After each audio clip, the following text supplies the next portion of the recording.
Hi everyone, welcome back to Hair of the Werewolf. I'm Lily, and I have with me Chase. Hola. And we are a paranormal horror podcast that likes to tell each other scary stories while we drink many, many drinks. Some days more than others. Some days we're not even recording and we still drink. It's so weird. It's an accident, I swear.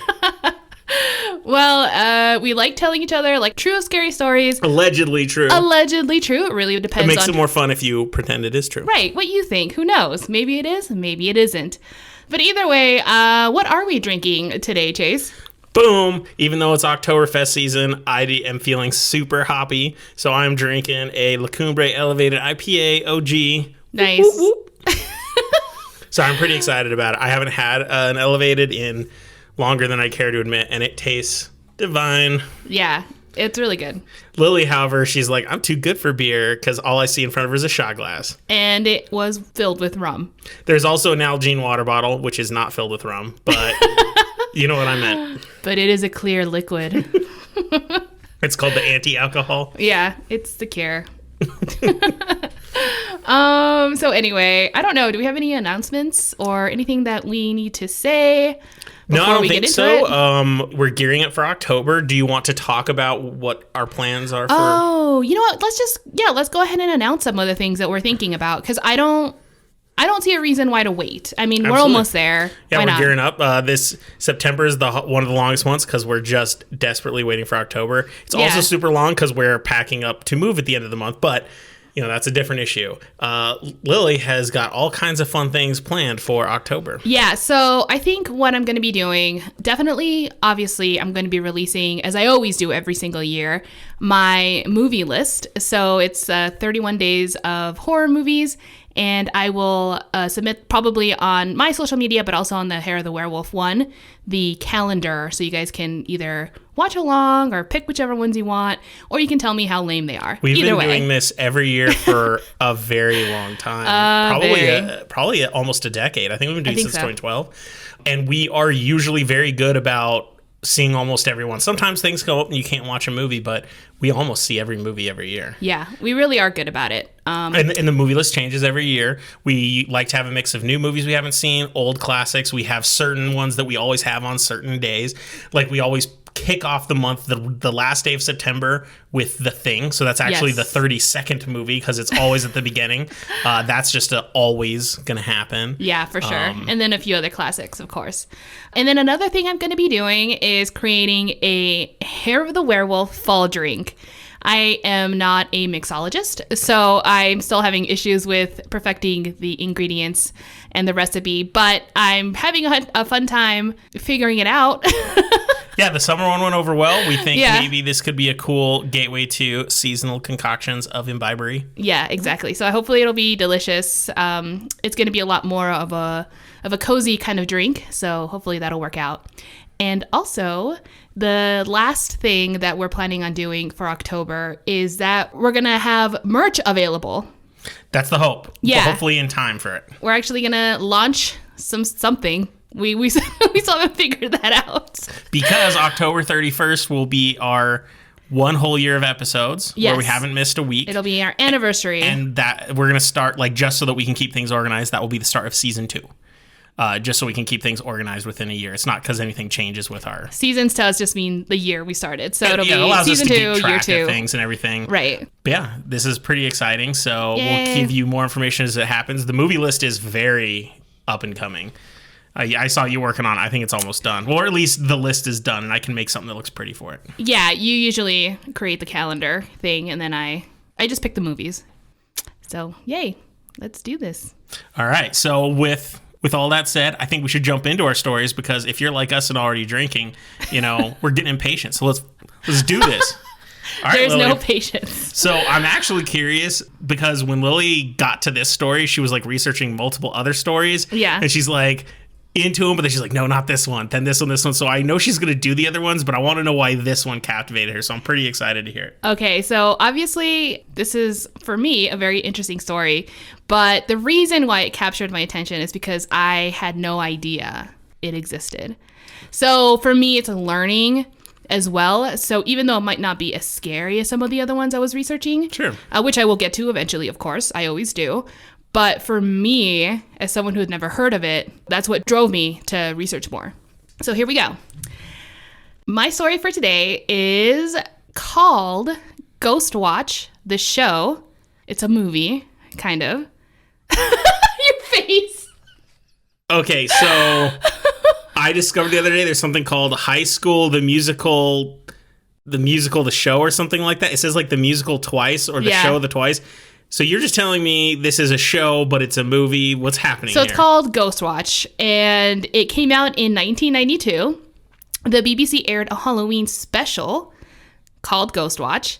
It was a show that followed news reporters and paranormal investigators to the home of Pam Early and her two daughters, Suzanne and Kim, when the family experienced horrible poltergeist activities and ghostly figures that would be captured during a live on-location filming. Sick. Yeah, it sounds insane.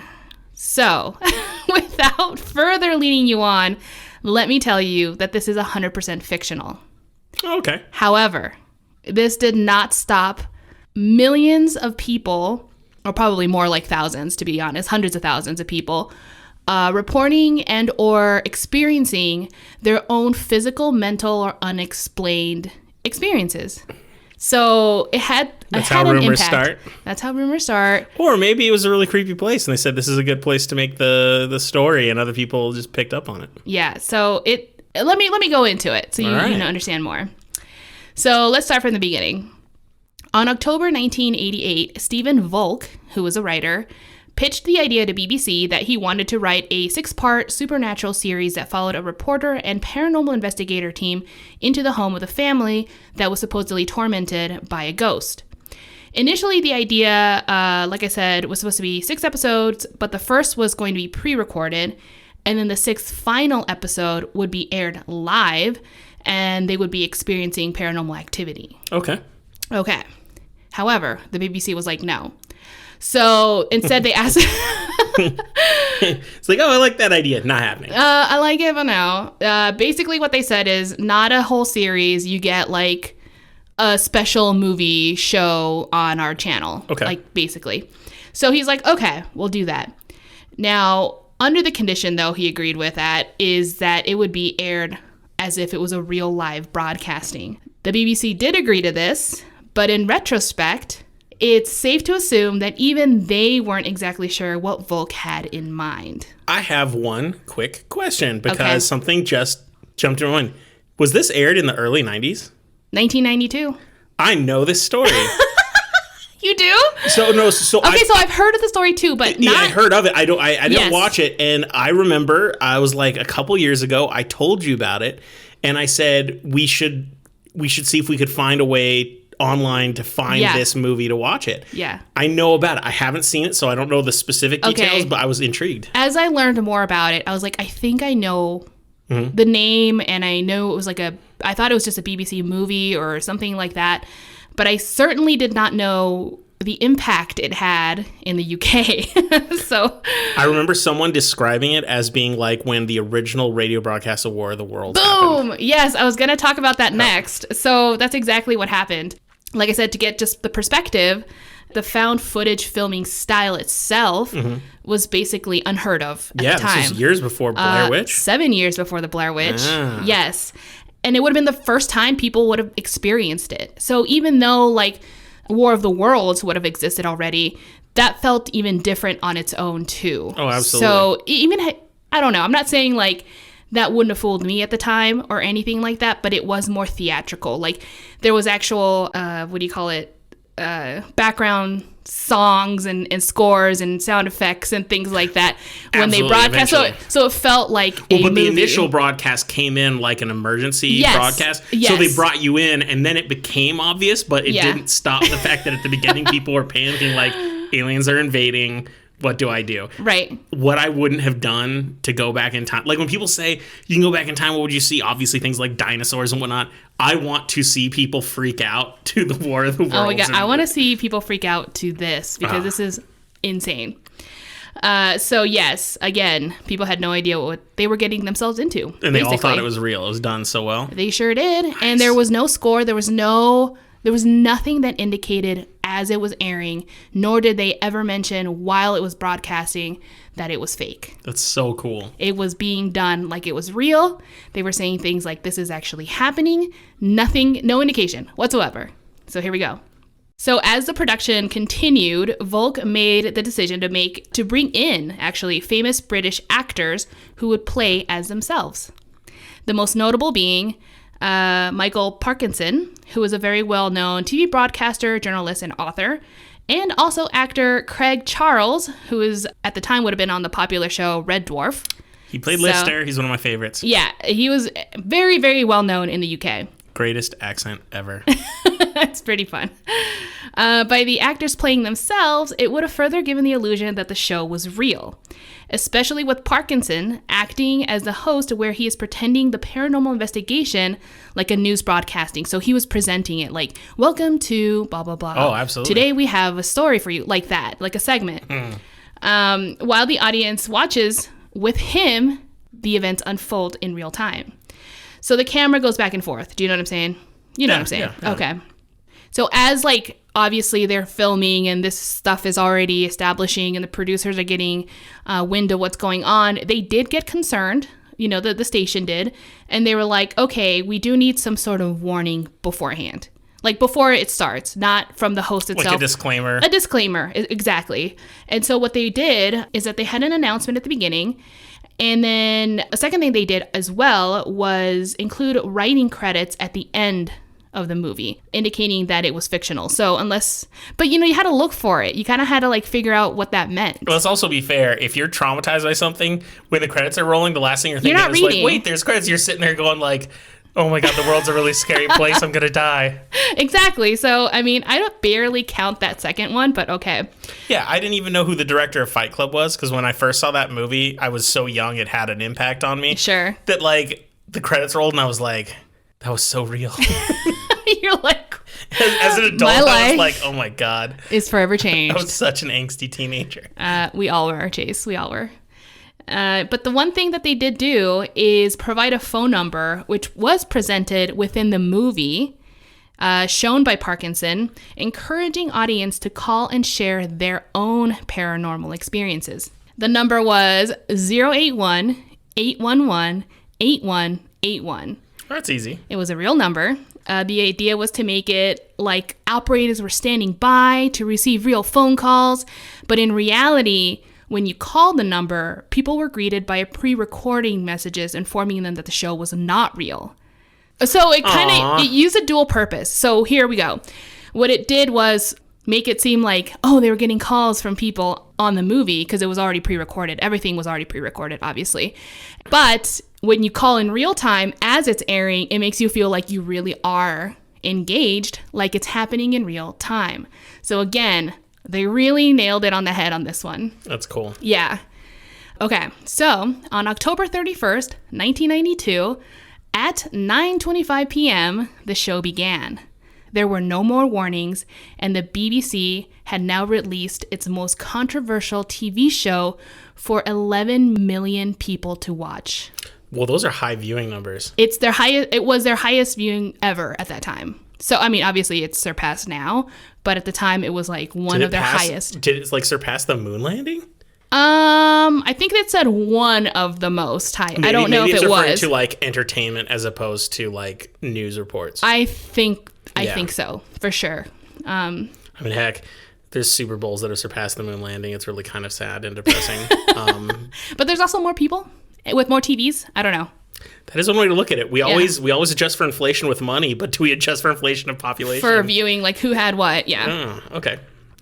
So, within an hour of airing, the BBC estimated that they received around 30,000 phone calls. Holy crap. Yeah, jamming the BBC switchboards. Okay, so I don't know how much you know about switchboards, but once it's unable to receive these phone calls, the people who are calling are also not able to receive the pre-recording. Mm-hmm. So they're not getting that validation, nor do they know yet that it's fake. Absolutely. In fact, when the show was about to finish airing, producers were celebrating, they were having champagne, and this is a quote from Volk. He said, "Ruth Baumgarten, arrived with a white face and said the switchboards had been jammed at the BBC. He goes on to say, I kind of laughed lightly, and she said very seriously, no, they really are jammed with people very irate. That was a bit of a gulp moment for me. So he's like freaking out too. He's like, what is happening? Like, it's mayhem. Okay, so I'm going to talk about the movie a little bit here before I get into how it affected the world, or the UK, I should say. Now, I'm going to give you an outline on how the show was structured, kind of, and give you a little bit of detail of what went on without giving too much information. I still want to see this movie. I have not seen this movie. I don't know if I mentioned that We've been already. trying to find it. Yeah. Trying to find it, speaking of which, I did try. It looks like it's not available on any of the streaming services that we have. It is on Shudder. So if you guys have it's actually on Shudder? Yeah, and it's available to buy only as a DVD on Amazon for like $16. So yeah, I don't know. I was thinking when I was looking online how to get it, most people said that if you go to a British comic book convention, there's bootlegs of it everywhere. Oh, yeah, yeah. And I was like, I really want to get it that way because the idea of going to a British comic book convention sounds like a blast. Yeah, let me rephrase that. There's no real way for us to access it legally right now, unless you go on Shudder. I can assume that DVD is the British region, so we'd have to... Yeah, so I heard... I don't know what kind of Blu-ray. Our Blu-ray is super old. I don't even know if it would play it. Because I know they had different, like, inscriptions when they created Blu-ray over there, right? Don't they have, like, a different kind of player? No, they have region encoding, and the players are designed not to play regions outside of where they're planned. Now, on a computer, you can swap your region. You can actually tell the drive to be a different region, but you're only allowed to do it 3 times before it locks it. So some people do it, like, once because they need to see something important and they switch it back. But yeah, region encoding is a bit of an issue. So I think that's what they were trying to say when I saw on Amazon. They're like, this is not... It's not going to play on your American or U.S. It's why player. Even though we found, like, big news to all you guys. TV shows are super cheap, like collected editions over in England, but we couldn't buy any of them because they weren't the right region. Right. Exactly. So that sucked. So Shudder, huh? Have to get one of them 7-day free trials? Shudder, and they do have one, so maybe we'll do that. Who knows? So the first thing I have here is, which I mentioned before, is Michael Parkinson introduces the show, letting viewers know that the news crew / paranormal investigation team will be spending the night at a haunted house located on the outskirts of London. The first thing you learn is that the family had been experiencing poltergeist activity for months. They believe that they are being haunted by a single entity whom they called Pipes. They gave him that name because initially the family thought that the noises were coming from the old pipes. All right, well, that makes sense. I thought that was cute. So this info isn't ruining any information. This is kind of provided to you immediately. And this is also kind of known at the beginning as well as very heavily inspired by the Enfield poltergeist from 1977. Which was covered heavily in the movie Conjuring 2, if you guys want the Cliff's Notes version of that. Yeah, well, it was based on that. It was literally based on this. So Conjuring 2 was based on the Enfield, whereas this was just inspired. Yeah. Does that make sense? It's not about it. No, absolutely. Yeah, absolutely. yeah. So I said earlier that they had operators standing by to answer the phones. So, like I said, the ones that they actually received in the show, in the movie, was fake. Oh, yeah, because, yeah. Yeah. It wasn't live, even though they portrayed it as if it were. They made it seem like it was, yeah. So one of the callers says, quote, "You know the beginning when the show The Girls' Bedrooms? I'm sure I can see a figure standing against the wall," end quote. This, I think, is the moment when they start really freaking out. This is when the movie gets like, it's what? rolling. Yeah, it kind of engages now finally the hosts who is presenting the news broadcasting and the paranormal activity. So they're linked now because they're trying to investigate what's going on as they're receiving information. And then you see the paranormal investigators experiencing these things. This is pretty brilliant. It's so brilliant. Let's see, what's the next thing? Oh, yeah. So the whole movie's a roller coaster ride. I think I'm going to be done telling you details about it really at this point because it just goes up and down. It's like you believe it, but then you're like some other things are happening, so you don't know. Okay, let's talk about the aftermath. The wave of media attention and public outrage was overwhelming. They were being accused of betraying the trust of millions of people and soiling the credibility of actual news broadcasting. That's a good piece of art when you can piss people off that much. That much. People were complaining that they were mentally distressed and may have long life effects from traumatic experiences. like even every single newspaper in the UK wrote about it. It's intense. And here are some of the reportings I found. One woman called demanding compensation for a pair of jeans because her husband had soiled himself while he was watching the show. Okay, first when you said demanding compensation, I was like, oh, you're always going to find people who want money. But then he's like, jeans are soiled, but they were totally my husband's. For some, like, pants. Yeah. 3 women confirmed that they went into labor because they were watching the show. They were in such distress. Fear babies, huh? Fear babies. I know. Maybe that's how my sister was born. Man, that's totally, like, on Reddit, they have, like, the one sentence...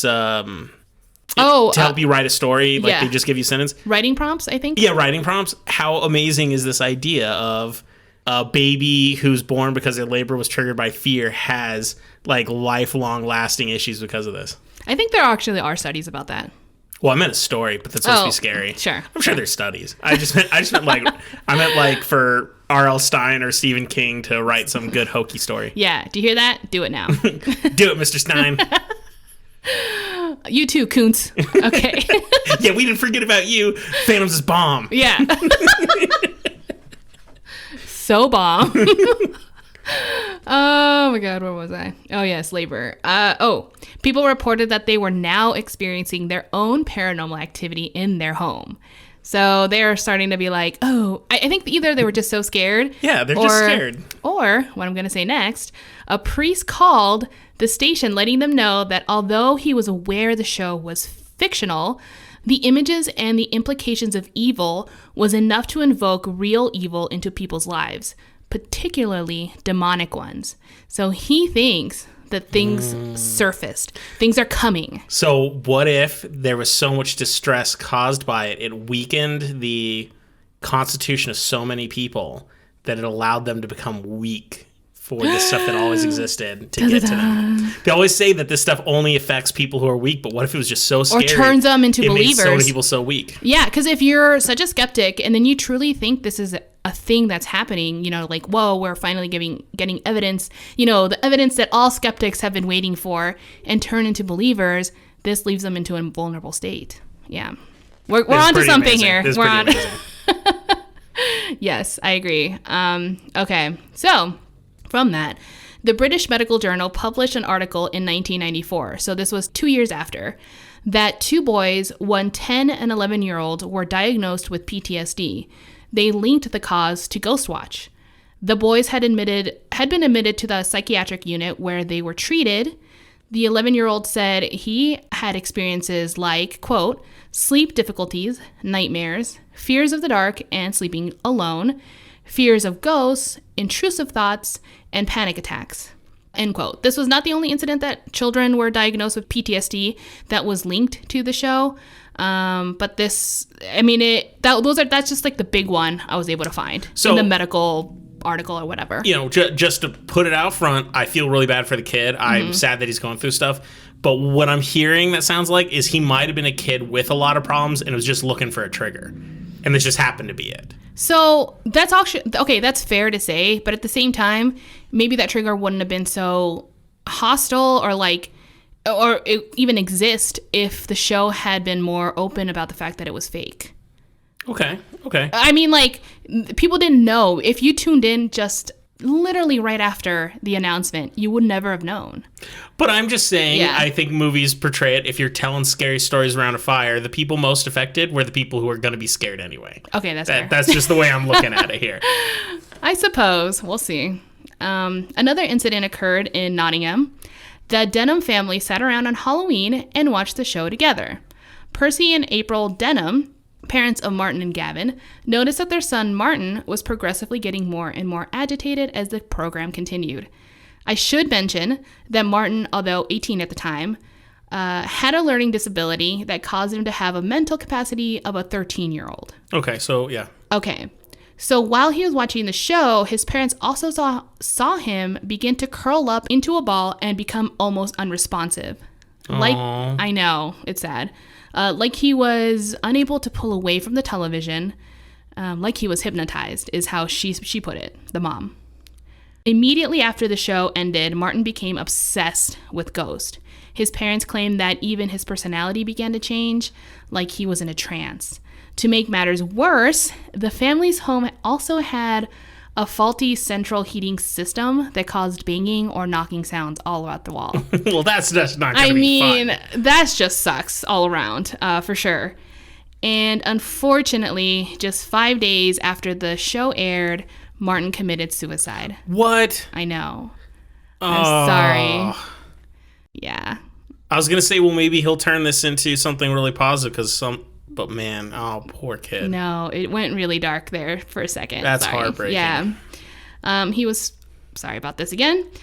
He was found hanging from a tree at a nearby park with a makeshift noose he made out of a plastic hose. He also left a suicide note that read, quote, "If there are ghosts, then I will be with you always as a ghost," end quote. Whoa. Yeah. The parents were furious, understandably. So I can see why they would have a hostile reaction towards this. Yeah. Yeah. These are just some of the stories that surfaced. Wow. They're made the most popular. The parents blamed the show for his death, which led to an official investigation conducted by the Broadcasting Standards Commission. The BSC had a few choice words to the creators as well. They concluded that this was a deliberate attempt to cultivate a sense of menace. Honestly, when I read the report, it sounded like they were really yelling at them like a parent. Sure, right? It sounded like that. So in the end, the BBC did provide an official apology. You want to know what's really creepy? So, in one of the fake calls that you hear on Ghostwatch is of a woman telling the host, quote, "They won't go to bed. I can't direct them away from the TV. I don't know what's going on. They won't take their eyes off the set," end quote. So it was very similar to what was going on with Martin. Yeah, super creepy. That's really creepy. Yeah.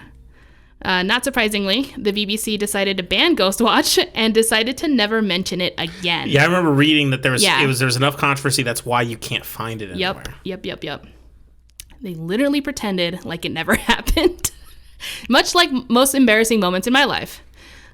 Which I understand why, but at the same time, they did accomplish something amazing. They were even nominated for a British Academy Film Award that same year.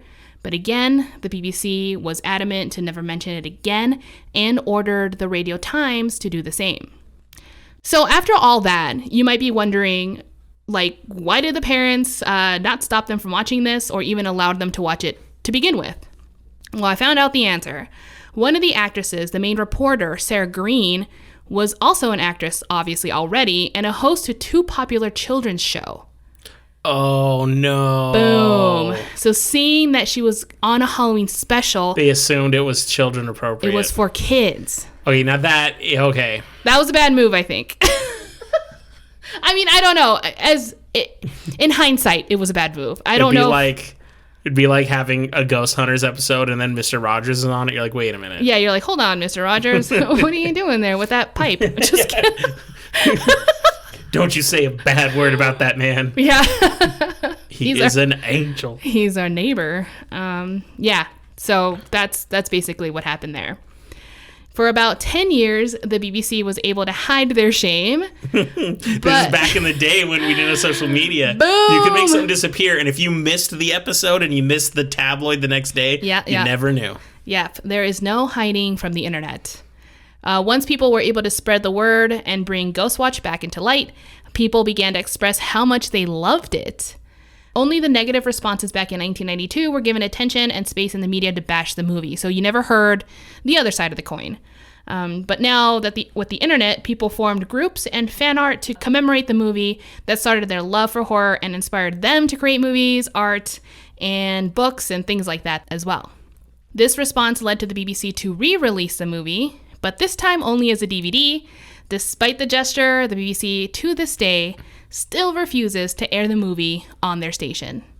So and now, because it's in the 90s, it would be so cheesy and old school, like no one would fall for it. Well, they're not going to fall for it. And at this point, I think a lot of people know about it, especially in the UK. Yeah. So, because I mean, if there's anything I do know, it's that when you're talking about like young teenagers or even just a little bit younger than that, they're the ones who are the most rejecting of things that are out of their time. Oh yeah, for so sure. like I remember when we were kids, if someone was from the 80s, like, oh, it's so 80s, and like I don't know, I loved the 80s. Like I loved movies. I mean, I think John Hughes made it easy for all of us and to be accepting. And horror movies, obviously. I know that's fair, but as kids, most of us like Terminator 2 more than Terminator 1 because Terminator 1 was very 80s and Terminator 2 was like hip and with it. And it had more special effects, maybe. Right. I don't know. Yeah. So I looked it up also to see how good this movie is. So on IMDb, they scored it 7.6 out of 10. For horror, that's amazing. Yeah, 76% on Rotten Tomatoes. Yeah, very high for a horror movie. And yeah, that's basically my story. I can't wait to watch this damn movie. So we have to watch it and then give them an update on how it holds up by today's standards. Yeah, I'll let you know.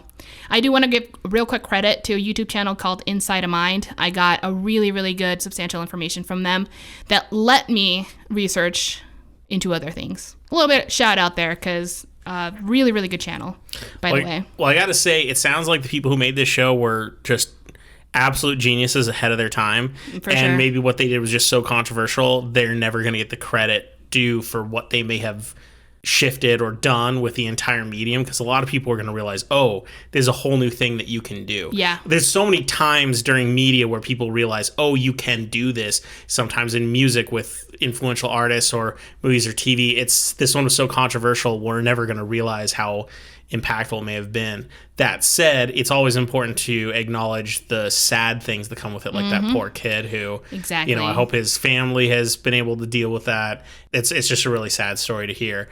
But outside of those sad stories, which, to be honest, there's sad stories with everything, this is amazing.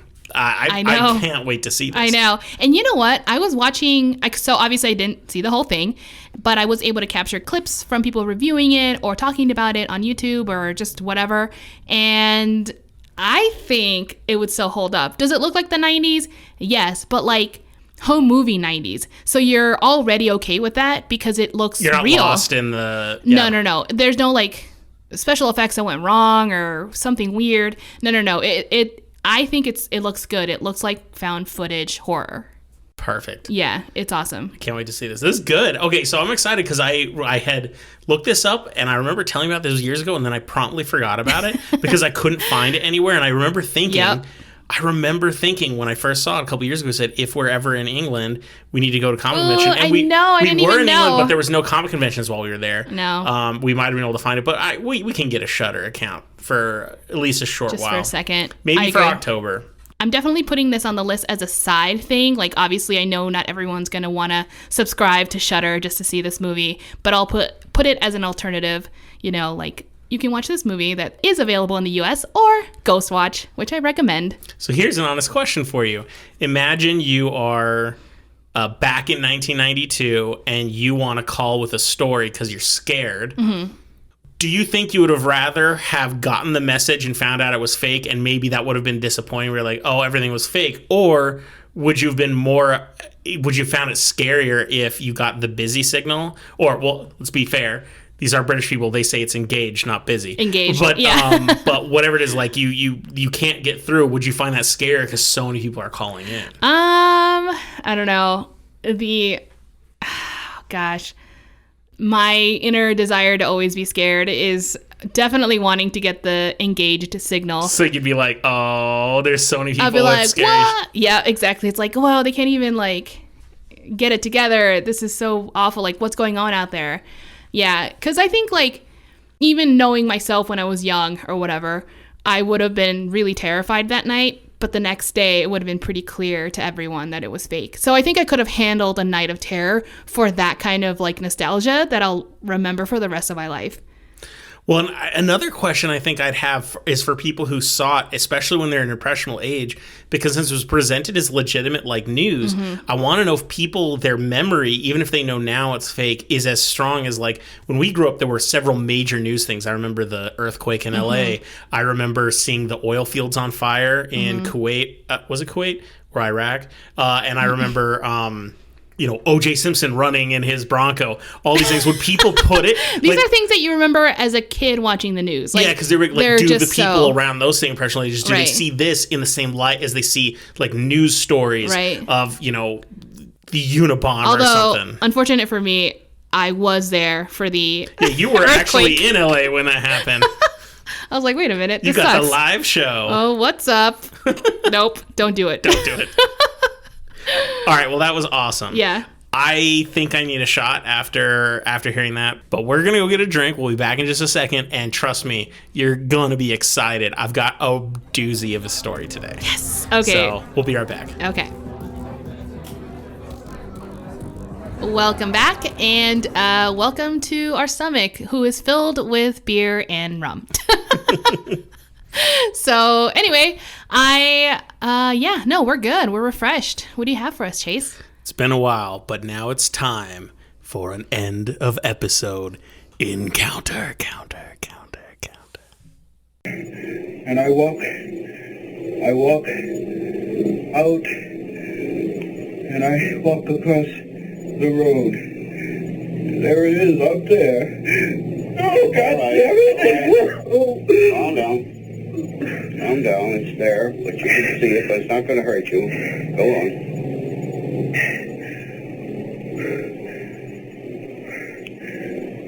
Why doesn't it go away? Look at it. What the hell was that? So that was an audio clip from a hypnosis tape. Oh, no. And I think I just am going to go right into it. Oh, gosh. Today is a special day for me. Today, I actually get to talk about something that very specifically bothers you, Lily. Oh, gosh. Help. I talk about aliens a lot, but today we are actually going to talk about an alien abduction. Not just any alien abduction either. We are going to cover the first alien abduction that gained widespread attention in the United States. The OG abduction, if you will. It has come to be commonly referred to as the Hill Abduction. This infamous event took place on the evening of September 19th. We're so close. What day is today? The 17th, in 2 days. It's 61. So 70 years ago, minus 2 days. Whoa. Yeah. So the evening of September 19th, 1961, Barney and Betty Hill, a married couple, were driving through the White Mountain region of New Hampshire on their way back home to Portsmouth. They were on their way home from celebrating their honeymoon that they spent in Montreal, Canada, although they had already been married for a little over a year. We did the same thing. We had a late honeymoon. Yeah. Barney at the time was a 39-year-old United States Postal Service worker and a World War II veteran. Betty, who was 42 at the time, just slightly older than him, she was a social worker who worked primarily with child welfare cases, and she was also a college graduate.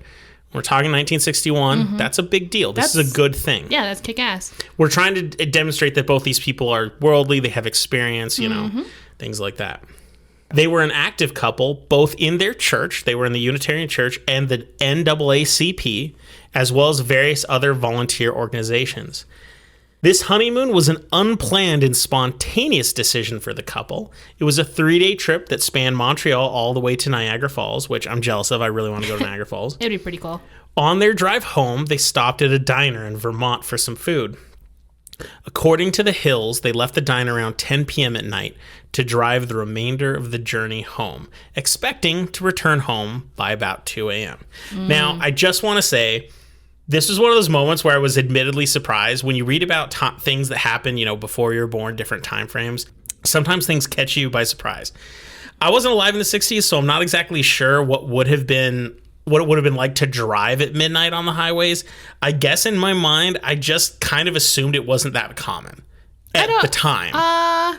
The reason is I figured that roads might not have as many lights, or that gas stations wouldn't be open. It just would be a much more dangerous and risky thing, right? I don't know. You know what? I don't think I've ever thought about it. I just assumed it was fine.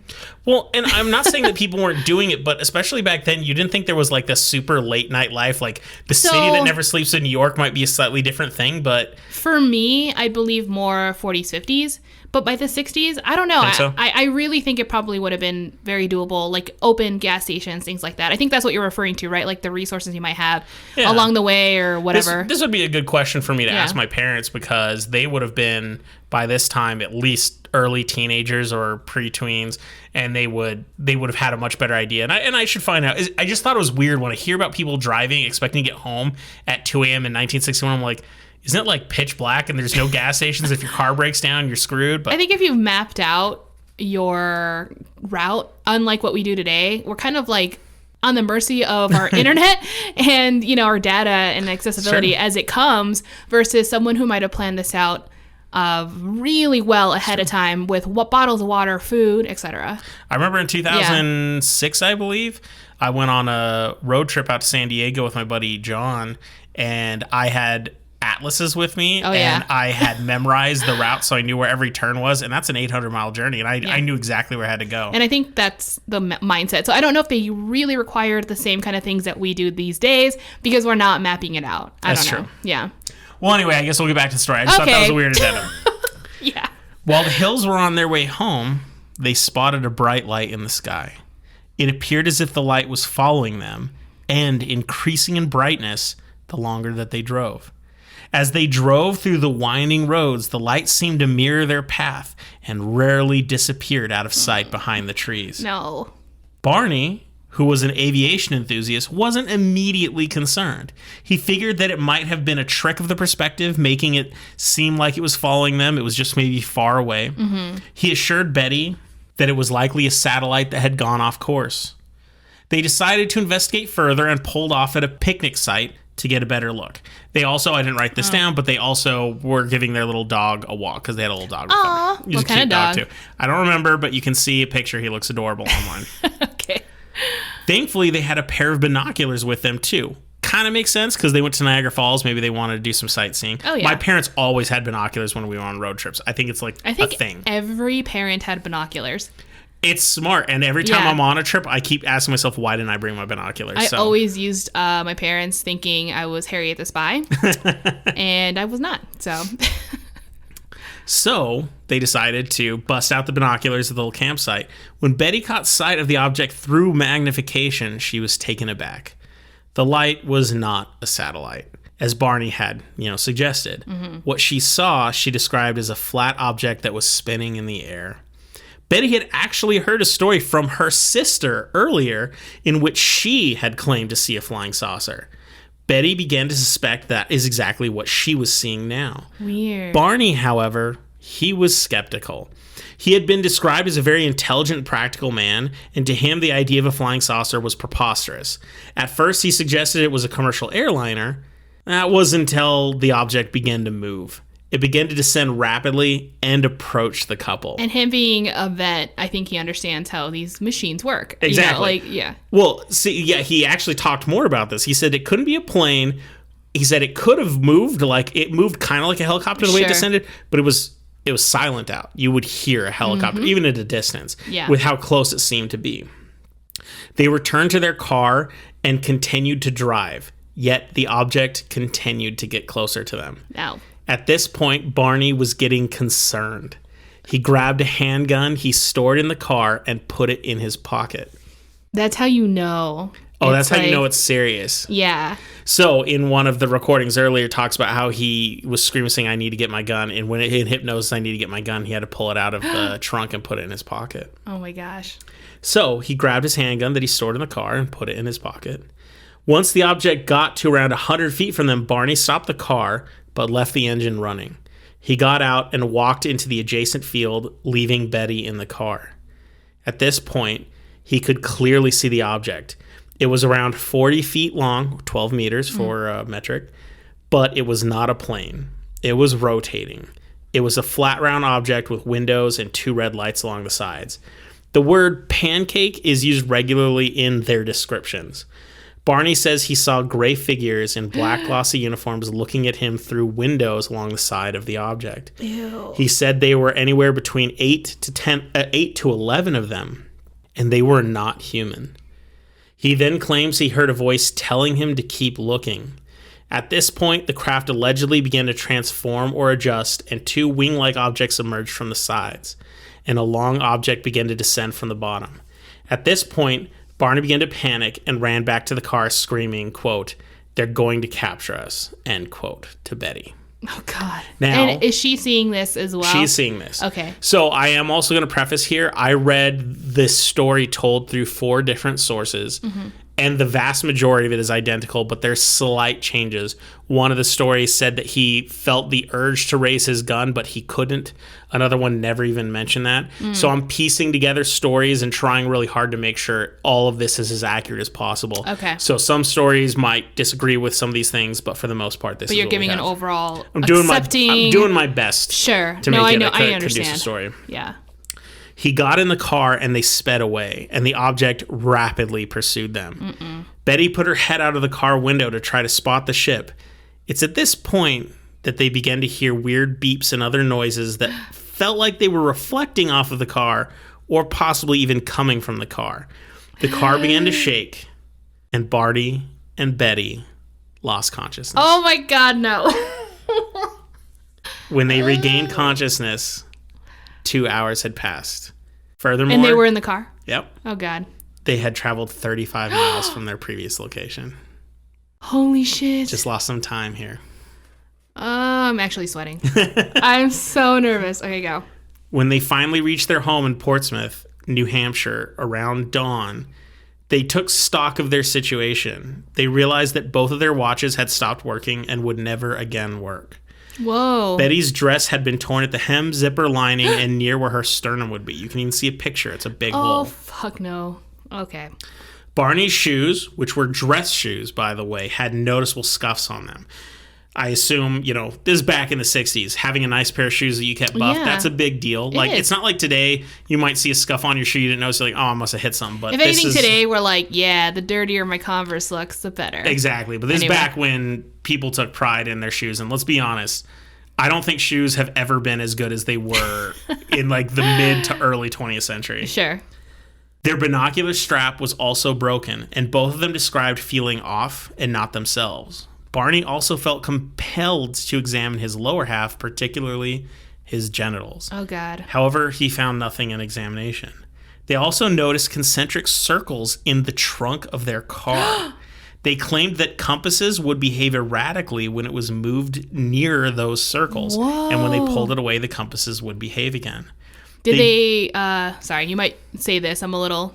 Absolutely. No, please. 2 shots in. Please, ask. But did they ever use a Geiger counter or anything like that? I didn't find anything about that. But radiation I'm going to talk about in a second. Oh, okay. Okay. No, great question. And I have no evidence that anyone else saw this as well. Okay. The circles or what happened with compasses. Okay. Got it. They both tried to piece together what had happened, during that moment of lost time, including drawing pictures of what they could remember. They both were pretty much missing the exact same things. They had spots of moments. Oh, okay.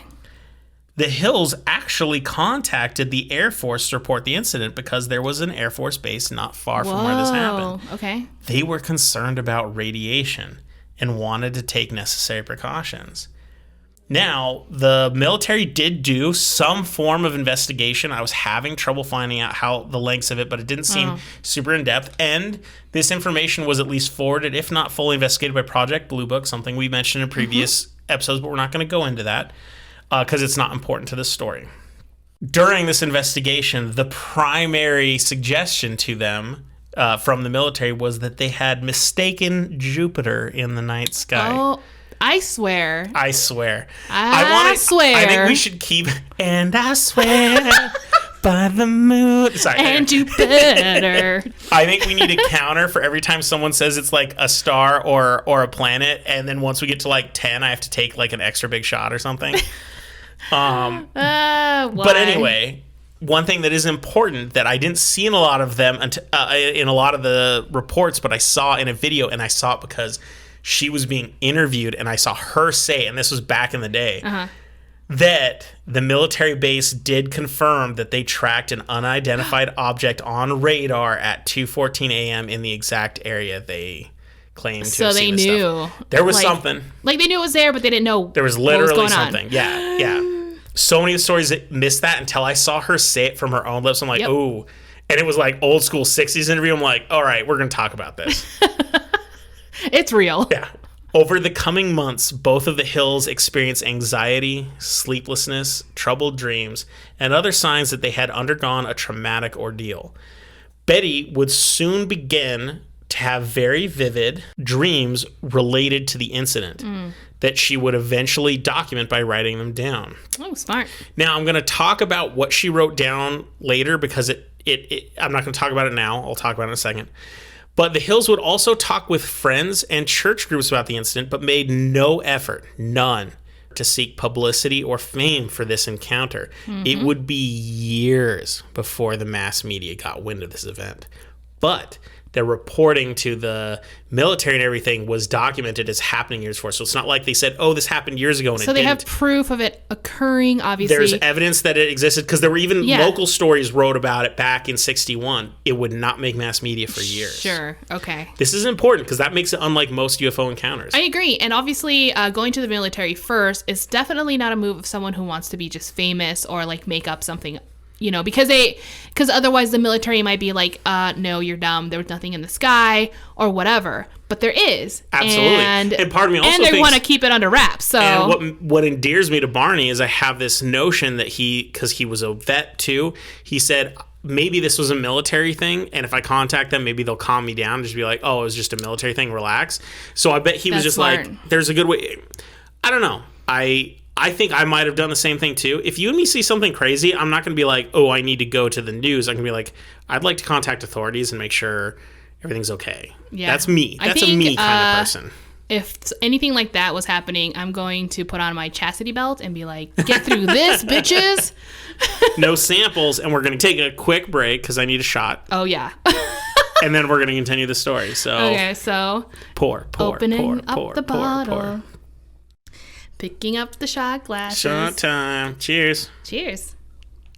I can tell you right now, editing is going to be a little weird later. Okay, go ahead.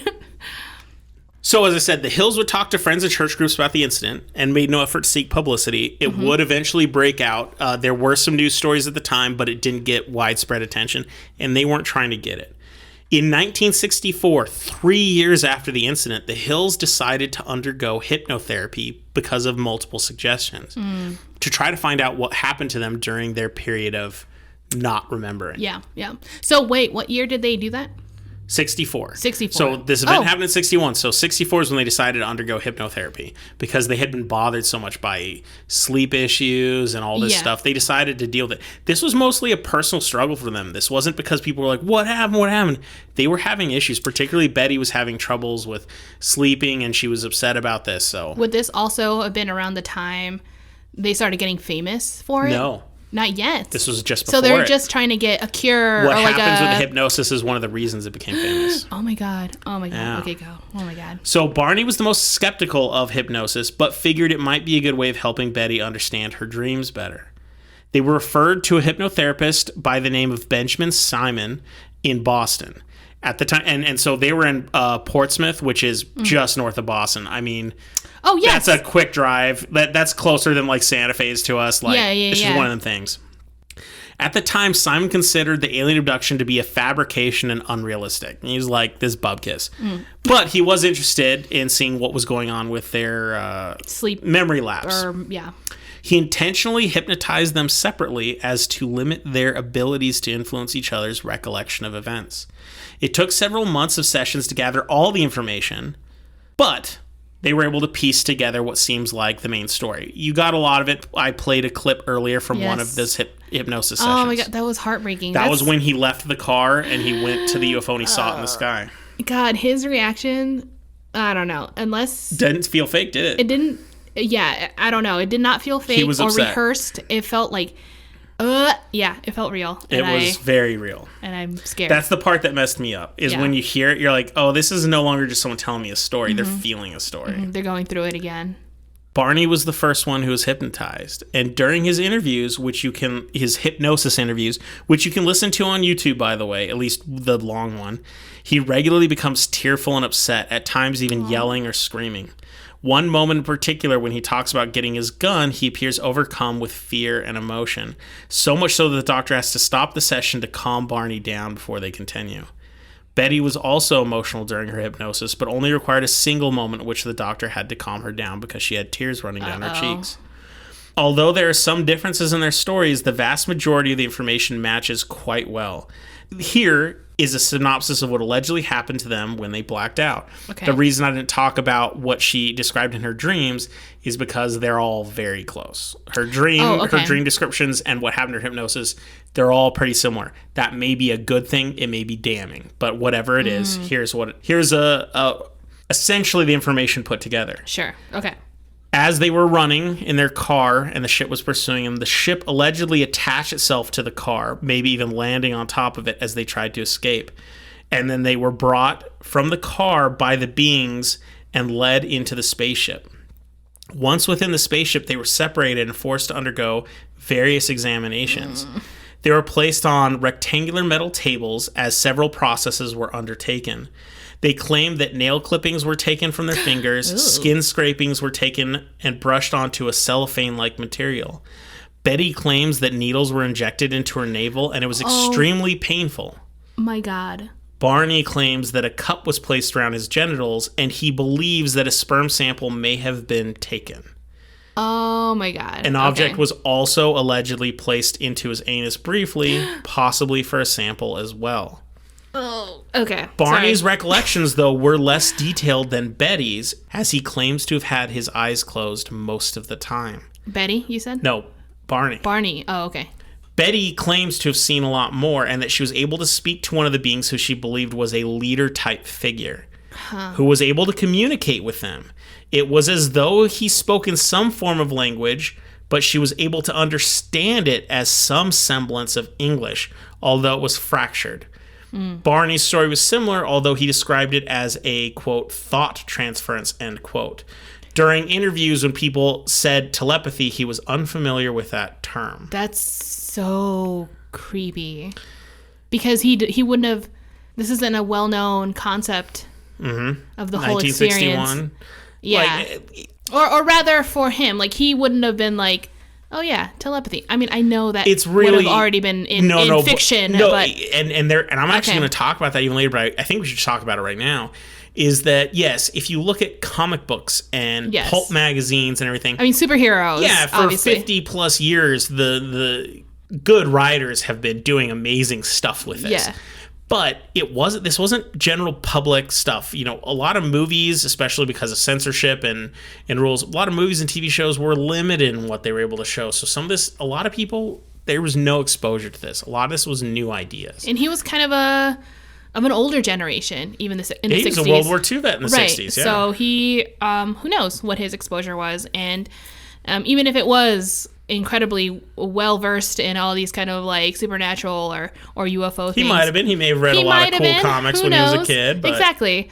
But at the same time, this is very eerie to me because this is such a common... Nowadays, it's so well known. Right. But he was being interviewed by someone who like knows what telepathy is, and he's never even heard that. But he was like, they were talking to me kind of with my mind. Meant in this context. Absolutely. You know what I mean? So like he's like already the OG of an abduction with the whole... Yeah. Absolutely. Oh my gosh. Yeah. Okay. Go.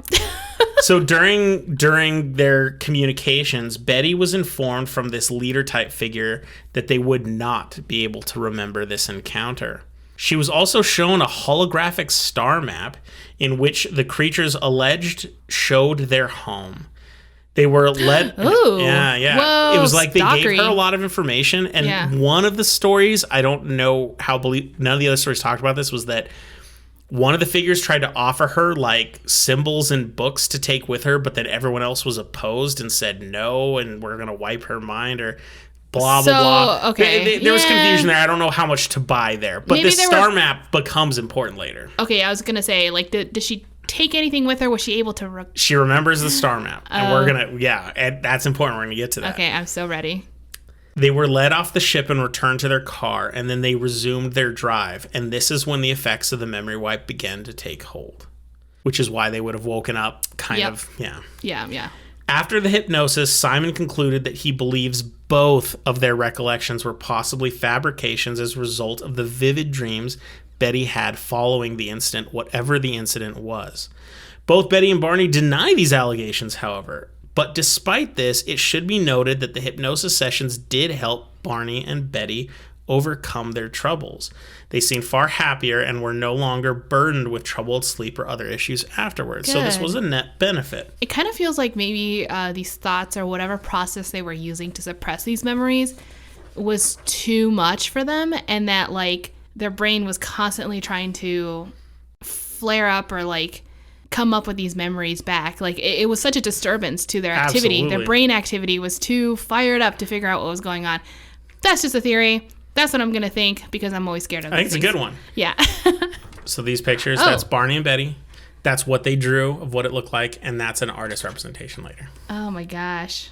Yeah, that's super scary. Okay. Simon suggested to Betty that perhaps she could draw the star map that she had been shown.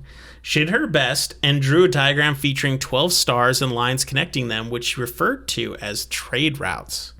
It was a surprisingly detailed drawing, and a few years later, an amateur astronomer named Marjorie Fish analyzed the star map she drew and concluded that the area was likely the Zeta Reticuli star system. She then sent this study on to other astronomers who in turn agreed that the image likely represented that very system. More on that later. Oh my God. Up to this point, although, right? I'm so scared. Up to this point, although some local news sources had covered the incident, it was still very unknown. But in 1965, 4 years after the incident, a Boston newspaper ran a story about the Hills abduction. It contained information from their hypnosis sessions, as well as their interviews and How stories. the hell did he get all that? And stories from people who spoke directly. I don't know. You know, we watch Veronica Mars, where we're used to reporters being kind of sneaky little jerks. All right. Yeah. Well, money. This would be when the story finally made it to national attention, years and years after the event. Even though UFO stories and even abduction stories had existed before this, this was the first to make an impact in the mass media. For many Americans, it was the first time they'd ever heard of an alien abduction, period. Terrifying. In fact, for many, it was also the first time that aliens had been personified as possibly not friendly or super intelligent, peaceful creatures. Fictional media like comics and pulp magazines, like we talked about earlier, Right. have long had alien villains, but when it came to stories that at least claimed to be legitimate, this was a first for many. This incident was adapted into a book called The Interrupted Journey in 1966 and into a TV movie called The UFO Incident in 1975. Oh. Let's be honest, in the 60s, to turn into a book and a movie within just a couple years, that's a big deal. This is huge stuff. For many, this was as well known as the Roswell incident. So, Wowza. one thing I want to talk about is I've felt that while I do a lot of UFO stories, sometimes I get a little too into my skepticism and critiques, and I feel maybe that detracts from the story. So I'm going super mild this time because I think it detracts from the story, and I want to enjoy the stories for what they are. But I do think it's important that we talk about some of the media reactions to this just for a minute. Yeah. So let's talk to some of the criticisms. Because it was so widely publicized, it means that skeptics, ufologists, and everyone alike were able to see it and break it down and do whatever they want to do. Mm-hmm. So some of the most notable criticisms are that it was suggested that both of them may have been dealing with an extreme form of stress brought on from the struggles of having an interracial marriage in the early 60s. I noticed in the picture, I didn't know if you were going to address that, just because I thought, for the time, very interesting. And it's a big deal, but at the same time, that also sounds like an explanation that would have been made in the 60s because they were an interracial couple. Exactly. And I was wondering where the discredit was going to come from. Because they were both intelligent, educated people, and they were in very supportive societies. They talk about how the church groups loved them. Sure. And they were in the NAACP. They were very enlightened. These were forward-thinking people. And they claimed they were not under undue stress and they had a happy marriage. I totally believe it. So this is a 1960s criticism. Oh, gosh. Another common explanation is that during Barney's hypnosis, he described a scenario and the gray aliens that had multiple similarities to an episode of The Outer Limits called The Bolero Shield that would have aired just a few days before his hypnosis session in 1964. So assuming he saw it, but it's not a word for word. There's some similarities, but you could also say just, it's the way it is. A good writer may know how something was going to come out anyway. Okay. But like you said, we had already heard of other abductions at that point. Absolutely. So if you're a true believer, you might think, oh, well, they just recreated things that already existed and that they would have experienced themselves. And we should also say that she was writing descriptions from her dreams years before this. And they were similar. Oh my God, that's right. I forgot about her journal. Yeah. But we should talk about the fact that hypnosis in general is controversial. And it is the source of, and the hypnosis itself is the source for most of the controversy relating to this story. There are a lot of things to consider when we talk about hypnosis. In fact, criticism of hypnosis alone could cover multiple episodes of content, and I don't think it's worth our time to dissect its problems here. I personally don't put much stake in hypnosis. I'm not into it. It's not something I really put a lot of credit to. Tried it. I don't know. But that said, showing those clips, when I heard Barney's hypnosis, I was disturbed. The recording that you showed me, not a fan. He's either an amazing liar, an amazing actor, or he was honestly reliving incredibly traumatic things. Yeah. At multiple moments, he would start crying, screaming uncontrollably with fear. It was just, wasn't fun to listen to. It was disturbing. So I heard the recording and I understood most of it. I know it was a little grainy or whatever. I was playing through a phone. Yeah, so when you showed it to me, I can't... Our listeners are going to be able to hear a better version. I know, which I'll listen to later. So this is why I'm going to ask this question now. Did he say anything, or could it have been interpreted in any other way that maybe he was having PTSD from World War II? Oh, that's a good question. As someone who's not a psychiatrist, I couldn't tell you that. Oh. No, I meant any details that might have been similar. Okay, I couldn't... It was a 40-minute hypnosis session. Oh. And I'm not going to listen to it again. I don't blame you. I don't blame you. He had some hard times. Okay. Outside of hypnosis, though, another common criticism is the star map. So we're getting back to that Betty drew, suggesting that aliens were from the Zeta Reticuli star system. Yes. In all the years since, we have gathered no evidence of any planets exist around Zeta 1 or Zeta 2. Okay. I can say, as someone who has been doing a lot of research into UFO stuff, that whenever a specific planet, star, or system is mentioned, it's usually a big red flag of fakeness. Granted, Barney and Betty Hill never claimed that's what it was. It was an astronomer who did that. I don't think she mapped it out, but she never said, this is a planet. But people are saying that she probably studied something and drew it or something dumb like that to make it fake. And possibly that's what happened. But... we're very good at knowing how to monitor stars, and we look for fluctuations in the light that we can now determine our planets rotating in front of them and everything. At this moment, there is no evidence that there are any planets in that star system. Yeah. But that doesn't mean anything. Although I also we're talking about interstellar travel. We don't understand how this stuff works. Yeah, I don't know. I mean, I also believe that her mentioning of the map and her recalling this later, there's no saying that she didn't also try to go on her own and try to figure out if this actually existed as an amateur. Yeah. I don't know. I don't know that part. Maybe not. But at the same time, I do put some importance to it. Oh, no, it's absolutely. It's so eerie. Yeah. I think the most important thing to talk about when it comes to this abduction is how little they were interested in publicity. Mm-hmm. It was years before the story really became well known. And even after that, it was that they made no real efforts to make any gains from it. They were also both very intelligent, well-respected people. They had no history before or after of wild claims or accusations. Yeah. I can't say they did or didn't see UFO. It seems a lot of their story might have been cliche, but that could also be because so many stories since then have borrowed from it. It's kind of like the Animal House of this, where everything since... It's like Citizen Kane, Animal House. It sounds so cliche. Yeah. At the time, this would have been a first. Yeah. So my biggest issue is with the hypnosis, but I'm more inclined to give credit to the story that takes place before and after them losing time. The hypnosis stuff doesn't do anything for me. And I think the story is just as good if you ignore whatever happened to them. Because if we admit, yes, maybe hypnosis is bonk or whatever we want to say, there's still an amazing story before. And what happened, Yeah. like when they found the tour and everything, something happened And what to they these reported people. to the military and Yeah. what they said, all these things still are real, or at least, you know, Exactly. enough. I'm inclined to say something happened to them. I don't know what it is. Mm-hmm. Maybe it was just people mugged them and they have a mutual traumatic experience, or maybe something truly bizarre happened to them. Yeah. I don't know. But I found this story incredibly creepy, and while I was reading it, I could not wait to get to the end because I just wanted to know. And I'm so excited to be able to tell you an abduction story because I know that's one of your beans. You know all my beans, that's one of your beans. Did you say beans? Yeah.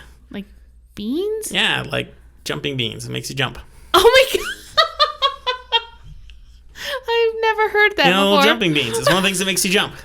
Oh my gosh. I was like, beans? Yeah, they're good. Did you ever play the jumping bean games? No, Oh, never. okay. But I am sure since you grew up in the 50s, you'll tell me all about that one day. Anyway, so that is my end of episode in Counter.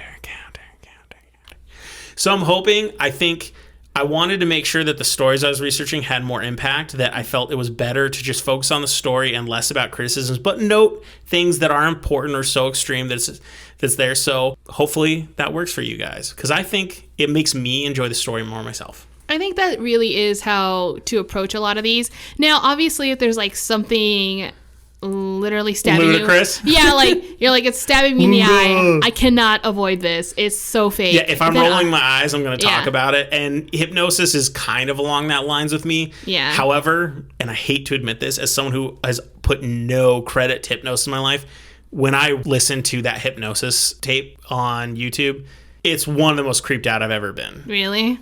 Just because his reaction, I mean, this guy's like an Academy Award actor if this was fake. Because this is so good. Like, you could hear how scared he was. I can tell you right now, I will never listen to it. It's long. It's long. You guys, you got me. I'm finally scared. I am so not okay with this. Hey, well, at least the aliens are wearing clothes in this story. Shiny black clothes. I don't know. No one was being pervy. And I Just didn't kidding. write it in the story, but he did on multiple occasions. Barney did talk about how their eyes were domineering, always staring at him. And if he looked at them, he felt like all he could see was their eyes, and even their bodies would disappear, and all he could see was eyes. Okay, that's the worst. And it really messed him up. So there's something with those eyes. He never said in his descriptions they were big. I He think didn't say that's they were a like fair- solid black, but he said they were gray and the eyes were focusing. Yeah, that's a really fair description of how I felt about aliens as a child. I'm like, it's the eyes, and it's like, and their ability to control us. And you know, I don't like to be controlled. So this is like literally my nightmare. I hate everything about it. Why? But anyway, that was my story, and I think that wraps it up for this week, right? I think so. I think I'm good. All I know right now is I need another stiff drink. Yeah, and I need to get to editing. So if it sounds weird, you know why. I'm just kidding. No, I'm really going to stop. Drunk edit. I'm going to stop drinking right now. I'm going to get into editing, and then I'll drink after as my celebration. Chase is rolling his eyes. I swear to God. No belief here. Okay, well, who knows? Who knows what I'll do? Even I don't know. But anyway, thank you guys for listening. And if you guys are really happy about this story and you're like, wow, I know of another story, and you want to give us a suggestion, please contact us at hotwpodcast@gmail.com. We're also present on social media, so if you guys want to communicate that way, we're so down. And also, We post new episodes every Saturday. Post episodes every Saturday. I always try to remember the ending. I'm not usually the closer, so please forgive me. What else? She just called me a closer. Did you just tip your hat? I don't have a hat on, but I did like the fingers like I have a hat. Oh, man, I'm so attracted But to you. not like a milady tip. It was kind of just like a... It was more like a... I was supposed to be like a 1940s news journalist. Like, Yeah. Listen here, lick my finger. Okay. Yeah, like that. So what else do we need to say at the end? Oh, yes. And if you happen to be drinking with us, then I hope you had an amazing time along with our crazy drunk ass. If not, and you drank the night before and are a little hungover, well, don't worry, because the best cure for a hangover is fear. Bye.